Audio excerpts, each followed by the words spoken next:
Russia says it is open to reaching a settlement with Ukraine, but accuses Kyiv of maintaining what they call an uncompromising position.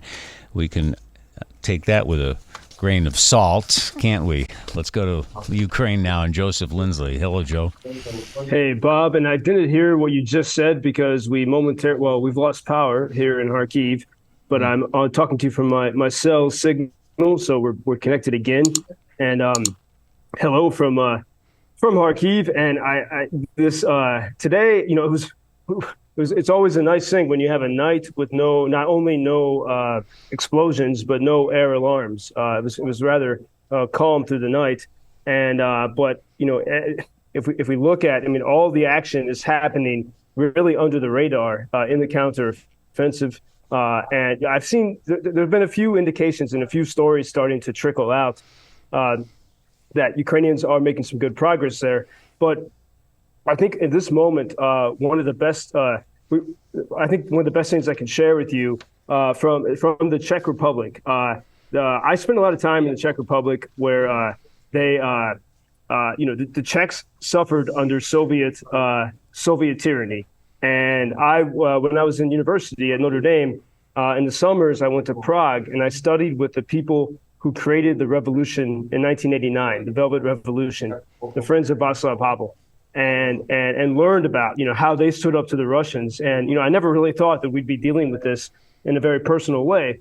And the Czech military put out a statement that I think is very important to hear. They say Russian propaganda is succeeding in buying Russia time in its war against Ukraine. It is very successful on a global level towards the West. The main task of this Russian propaganda is to slow down the supply of arms to the Ukrainian defense. Every new weapon, every new technology capable of giving the Ukrainians an advantage in the quest to liberate their territories, the Russians call this escalation and crossing a red line. With this topic, they succeed in getting the allies to show more restraint, which makes it take months of negotiations before the necessary arms can even be approved, let alone get to the front. This gives the Russians more time to fortify the occupied territories and mobilize new forces. And it says, the allies, the Czechs continue, and this sort of is an anonymous statement from the Czech military. The allies have never provided the Ukrainians with the capability on the battlefield that Russia hasn't already used. Yet we listen to the Russian narrative that aid is given over the line, and we accept the Kremlin's criminal assertion that Russia has the right to respond with more aggression and war crimes. While we in the West waste precious time debating whether or not it's appropriate to send this weapon or that weapon, the Russians are bombing Ukrainian cities, killing civilians, kidnapping children, destroying critical infrastructure and cultural assets, and threatening to cause de facto famine in the developing world. Russian propaganda has not gone away since Soviet times. The Czechs know this very well. And the Czechs continue here. In closing, they say it is very effective, the Russian propaganda. It undermines Western resolve, slows down arms deliveries, buys time for the Kremlin, and gives Russia war policy a stamp of credibility, despite the fact that it is an aggression accompanied by countless war crimes. Do not underestimate the power of Russian propaganda. And as I hear this, when I look at even people I know in the States, who sort of kind of inadvertently fall prey to some Russian propaganda. And there's there's sort of three major movies in America right now. The Oppenheimer film, the Barbie film, and there's a movie, The Sound of Freedom, which is about the actor Jim Caveziel, who was in The Count of Monte Cristo and The Passion of the Christ. He tells the real story. He plays a guy named Tim Ballard. Tim Ballard is a former federal agent who's been on a lifelong mission to uncover child sex trafficking. And this film, The Sound of Freedom, probably many people who are listening have watched it. It's made almost $130 million in the month of July, which is amazing because it's an independent film. And it tells the story of Tim Ballard and his team rescuing children who are victims of trafficking in Colombia.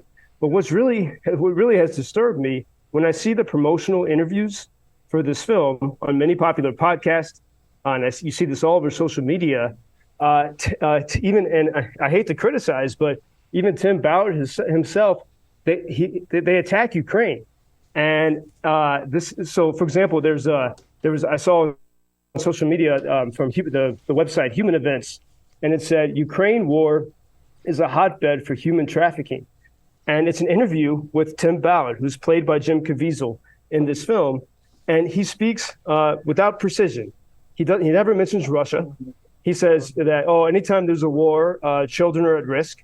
And he tells horrible but imprecise stories about children being kidnapped and taken away from their families. But he never differentiates. He never says that this is happening in territory that the Russians have occupied. And I know that I've been in Ukraine every single minute since the beginning of the full-scale Russian invasion. And, Ukrainians are fighting, like hell in the trenches to protect their families, to protect the children. And when you're in a Ukrainian city, even here in Kharkiv, 30 miles from Russia, kids walk around, they go to the playground. The parents, are there, but they're not watching like they do in America. The society takes care of the children. And there's this horrible narrative being put out, unfortunately, by the very people who've made this film, The Sound of Freedom, that's against Ukraine. And then it gets even worse. Tim Ballard, he says that he was in Ukraine, and he was here in April 2022. He never left Lviv, by all accounts. But he says that they discovered a pedophile political party in Ukraine called the PNVD. And it's just not true. That's actually a Dutch party that ceased to exist 10 years ago. And so when I hear this, I'm surrounded by people, the bravest people I know, Ukrainians and foreigners, putting their lives on the line. And then you have these Americans with such a powerful platform saying lies about this country. It's really disheartening and discouraging. And I hope people can sort of begin to wake up to this and start to pay attention and realize Ukrainians are the ones really standing for freedom and for dignity. I'm glad you mentioned Sound of Freedom, because there is a lot that's controversial and a lot of misinformation going around about that. There's a great long piece from Vanity Fair. You can get it online that goes into this story, and it's really good. Talk about propaganda, Russian propaganda. What I was saying at the beginning of our broadcast with you, Joseph, while you were getting hooked up, it's about supposedly the situation with settlement talks between Russia and Ukraine. And according to the Kremlin, the Ukrainians maintain their intransigent position when they are in a rather difficult situation. They still reject any possibility of dialogue, and of course, we can't take that as fact, can we?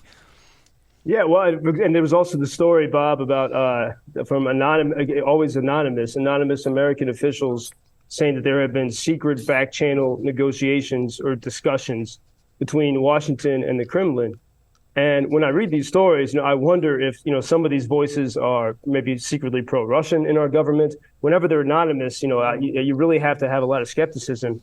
But Ukrainians were upset with this, saying, and you look at the headlines in the media, it says, Washington betraying Ukraine.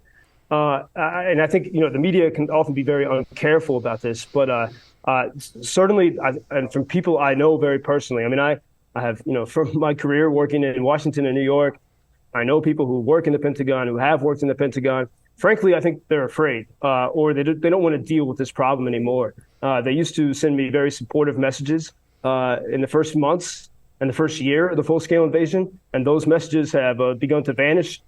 People tell me just to give up on this, don't believe in it anymore. And I think a lot of them, they can't imagine that victory can really be possible. And this is what, there was this incident between, there was a fencing competition, and there was a Ukrainian fencer, and she won the competition against a Russian, and she refused to shake the Russian's hand. And the Ukrainian woman was disqualified from the tournament. And a lot of people in the West say, well, she should have just shaken the Russian athlete's hand. What can that person do? And I think what Ukrainians show the world, and this is the main message, that we as humans can stand up to tyranny. And not only that, but we have to. And it's the same thing. Go look at the 1930s in Germany. The sad reality is that the public enabled the rise of Hitler.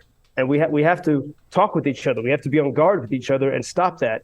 And Ukrainians have shown that people can stand up to tyranny. And everyone I'm in a cafe here now, everyone who's around me here in the dark now, is committed to standing against this evil, no matter what kind of missiles they throw at us. Mm-hmm. And this is the message of Ukraine to the world.